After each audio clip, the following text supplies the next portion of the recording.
Hi எல்லோரும் எப்படி இருக்கீங்க? இங்கே ஐஸ் ரெயின் வரும் அப்படின்லாம் சொன்னாங்கங்க. ஆனால் ஒன்றும் காணோம். கொஞ்சம் லைட்டாக இப்போ தான் மழை வந்து ராத்திரி எங்களுக்கு 8:45 ஆகுது தேர்ஸ்டே. சொன்ன மாதிரி ரெயின் வந்து இப்போ தான் வந்திருக்கு. ஆனால் ஐஸ் ரெயினான்னு தெரியல. நாளை காலையில் பார்த்தா தான் தெரியும். அதுக்குள்ளே நம்ம லாண்ட்ரிலாம் போட்டுடலாம் அப்படின்ட்டு. எப்போதுமே இந்த லாண்ட்ரி போடும்போது இந்த ட்ரையரில் வந்து பார்த்திங்கன்னா இந்த மாதிரி ஒரு ஒரு லேயர் மாதிரி ஃபார்ம் ஆகும். அதை வந்து எனக்கு ஆக்சுவலாக கையில் தொட்டாக்க எனக்கு தூசி ரொம்ப வர்ற மாதிரி இருக்கும். அதனால் நான் இந்த மாதிரி ஒரு பேப்பர் டேக் மாதிரி வச்சுருக்கேன். எப்போதுமே அதை க்ளீன் பண்ணிவிட்டு தான் ட்ரையர் ஆன் பண்ணணும். இல்லைனா அது ட்ரை ஆகாது. அந்த ஃபில்டர் போய் அடைச்சிக்கும். ஸோ அதனால் அதெல்லாம் பண்ணிவிட்டு டின்னர் ப்ரிப் பண்ண வந்துட்டேன்.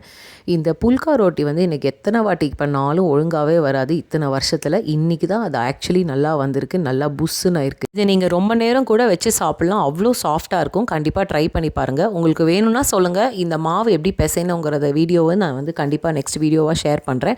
நான் இன்னும் எடுக்கலை. மேபி நெக்ஸ்ட் டைம் பண்ணேன்னா கண்டிப்பாக உங்களுக்கு கமெண்ட்டில் சொல்லுங்கள். நான் எடுத்து போடுறேன். நாங்கள் எங்களுக்கு மத்தியானம் லஞ்சுக்கும் இதே சாப்பிட்டுட்டு டின்னருக்கும் திருப்பி இதே தான் சாப்பிட்டோம். அவ்வளோ நல்லா இருந்தது. இது பண்ணும்போது ரொம்ப நாஸ்டாலஜிக்காக இருந்தது. ஏன் அப்படின்னா எங்கள் வீட்டில் எப்போதுமே நம்ம ஊரில் மழை பெஞ்சு கரண்ட் போகும்போது பண்ணுற டின்னர் இதுவாக தான் இருக்கும். கேண்டில் லைட்டில் நான் பெரட்டி குடிப்பேன் சப்பாத்தியை.